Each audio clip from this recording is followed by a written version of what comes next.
Hello everyone and welcome back to our channel sensible pharmacist. तो आज हम series में दैट इज़ जो हमारी स्टार्ट हुई थी एनएफएल आंसर की के लिए आज हम नेक्स्ट पार्ट लेके आए हैं दैट इज़ फोर्थ पार्ट। पिछली 3 पार्ट के अंदर हमने आंसर की को आपको एक्सप्लेन किया, जिसमें से आपका थर्ड पार्ट हमने आपको बकायदा डिटेल एनालिसिस के साथ बताया था कि इसका क्या क्या आंसर और कैसे कैसे होगा। आज हम फोर्थ पार्ट के साथ हैं, इसमें हम डिस्कस करने वाले हैं नॉन फार्मा क्वेश्चन। ठीक है, कि हमारे जो नॉन फार्मा पार्ट से पूछे गए थे उन क्वेश्चन के बारे में हम यहाँ पे डिस्कस करने वाले हैं आज।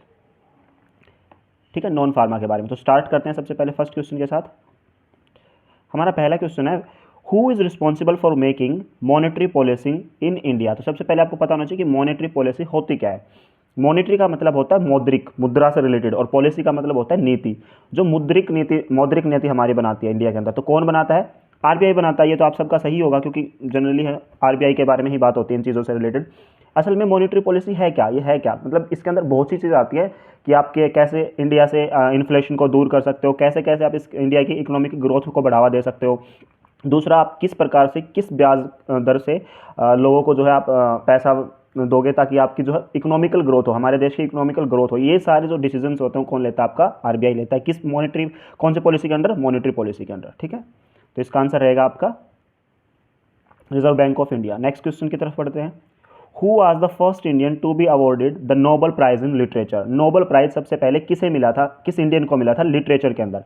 स्पेसिफिकली यहाँ पे लिटरेचर का पूछा गया, लेकिन अगर लिटरेचर का भी नहीं पूछा जाता, मतलब सिर्फ यही पूछा जाता कि कौन सा पहला इंडियन था जिसे नोबेल प्राइज दिया गया था, तो कौन थे वो आपके?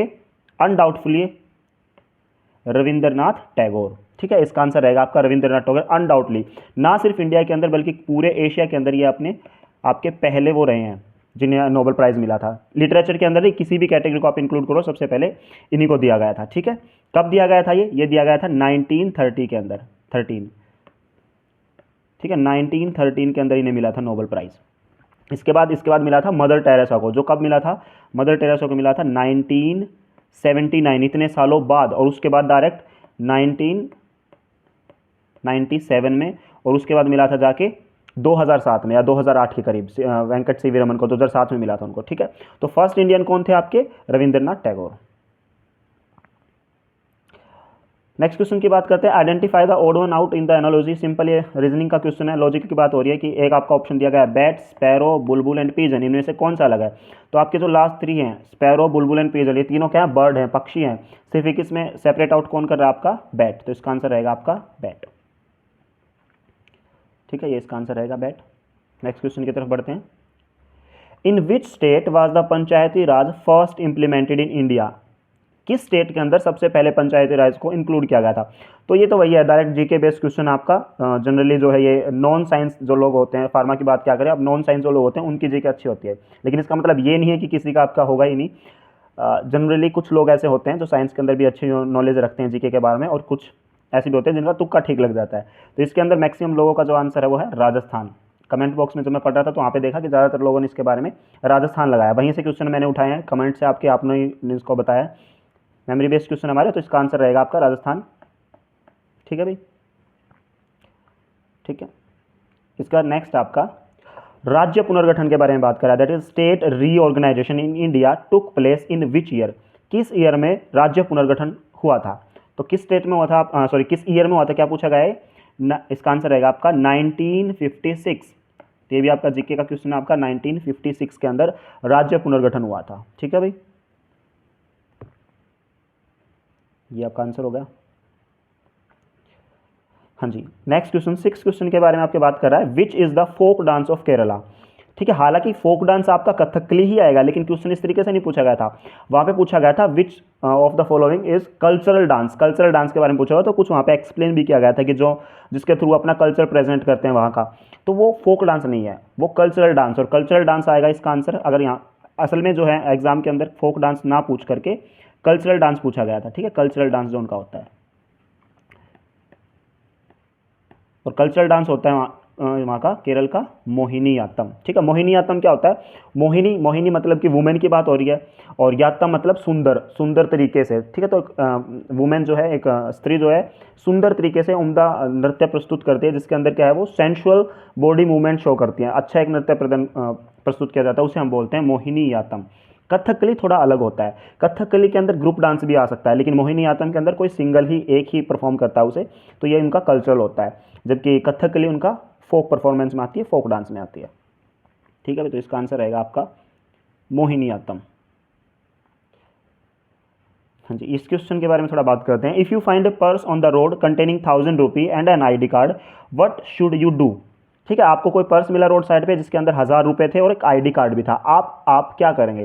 पहली बात तो ये क्वेश्चन अलग ही है, क्योंकि इसका आप सही गलत कैसे डिसाइड करोगे, क्योंकि हर इंसान के लिए सही और गलत हर चीज़ अलग अलग होती है। जैसे कुछ चीज़ें होती हैं थ्योरेटिकल बेस जो आपने किताबों में पढ़ा कि हाँ इसका आंसर ये है और ऐसे ऐसे। जैसे टी हाफ क्या होता है, टी हाफ आपका वो टाइम होगा जब आपकी बॉडी से ड्रग हाफ एलिमिनेट हो चुकी हो। ठीक है, वो समझ में आता है, हर बुक के अंदर यही लिखा हुआ है। लेकिन इसका आंसर आप कैसे डिसाइड करोगे कि क्या होना चाहिए, सबके लिए अलग अलग है ये तो सही और गलत। अगर वहाँ पे सिर्फ 1000 रुपीज़ मैंशन होता तो मतलब कि आप, अच्छा छोड़ो, इसके बारे में थोड़ा सा डिस्कस करते हैं पहले। ज़्यादातर लोगों ने इसमें लगाया होगा कीप द मनी थ्रो, नहीं, leave the purse where you found it, take the purse, contact the owner, use the money and discard the purse. हाँ भैया, आप उसको पर्स को अपने पास रखोगे और क्या कहोगे, ओनर को फ़ोन करोगे, उसे बुलाओगे और उसे वो हैंड ओवर कर दोगे। लेकिन इसमें एक ऑप्शन और था जो इसमें मिसिंग है, इसमें नहीं है, कुछ घुमा फिरा के क्वेश्चन बनाया ये थोड़ा सा। उसमें क्या था कि आप पर्स को उठाओगे और उसमें से पैसे निकाल के किसी ज़रूरतमंद यानी कि किसी बेगर को दे दोगे, आप किसी भिखारी को देते हो। सही तो ये भी है, क्या ये सही नहीं है। तो आप इसका आंसर कैसे डिसाइड करोगे, इसका इस आंसर आप कैसे डिसाइड करोगे। देखो, अगर उसमें सिर्फ 1000 रुपये की बात होती तो आपको बेगर को देना ठीक था, मान सकते हैं, वो भी ठीक है। क्योंकि अब इसमें ID कार्ड भी मेंशन है, तो ID कार्ड क्या है, एक आपकी सरकारी डॉक्यूमेंट है, एक सरकारी कागज़ है, तो आपको उसको प्रदान करना ही पड़ेगा। मतलब सही तो यही है, करना ही पड़ेगा नहीं, मतलब सही तो यही कहता है। तो इस हिसाब से आप ओनर को जो है कॉन्टैक्ट करोगे और उसे वो हैंड ओवर कर दोगे। तो ज़्यादातर लोगों ने वैसे यही लगाया होगा, नैतिकता की बात है, सब ठीक ही करते हैं दिखाने के लिए। ठीक है भाई, नेक्स्ट क्वेश्चन आपका, a man travel 100 kilometre in 2 hour, what is the speed of car. Obviously यही क्वेश्चन पूछा गया था, लेकिन ये तो ज़्यादा इजी करके यहाँ पे क्वेश्चन डाल दिया गया है। क्वेश्चन ये था कि अगर कोई इंसान 10:30 बजे चलता है और 12:30 बजे अपने जो है डेस्टिनेशन पे पहुँचता है, उसकी स्पीड जब वो पहुँचता है वो 100 किलोमीटर का डिस्टेंस है। जब वो चला और जब वो रुका, वो डिस्टेंस उसने कवर किया, वो क्या था, 100 किलोमीटर। कब चला था, 10:30 बजे, और कब पहुँचा, 12:30 बजे। तो उसकी स्पीड बताओ कितनी थी। लेकिन हालांकि ये क्वेश्चन हमने थोड़ा इजी कर दिया कि डायरेक्ट 2 घंटे की तो बात हो रही है, 10:30 से 12:30 2 घंटे की बात है, तो यहाँ से आप हिसाब लगा सकते हो। 2 घंटे में चला 100 किलोमीटर, तो 1 घंटे में कितना चला, 50 किलोमीटर।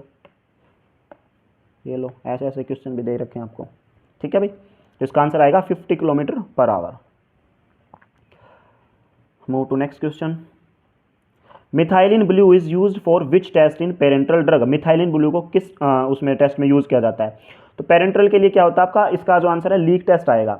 लीक टेस्ट कैसे आएगा, लीक टेस्ट के अंदर क्या होता है, जनरली पैकेजिंग जो मैटर होता है आपका, पेरेंटल जो होते हैं जिनके अंदर पैक किया जाता है, उसके लिए होता है कि कहीं उस वायल के अंदर, उस एम्प्यूल के अंदर कोई ऐसा लीक तो नहीं है। उसके अंदर क्या करते हैं, अंदर आप जो है आपका उस कंटेनर के अंदर आपका जो भी मटेरियल है, जो भी फॉर्मुलेशन है वो होती है, उसे आप डालते हो फिर मिथाइलिन ब्लू डाई के अंदर।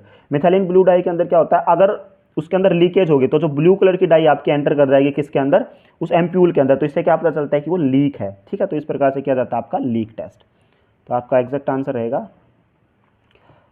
Methylene blue is use for leak test.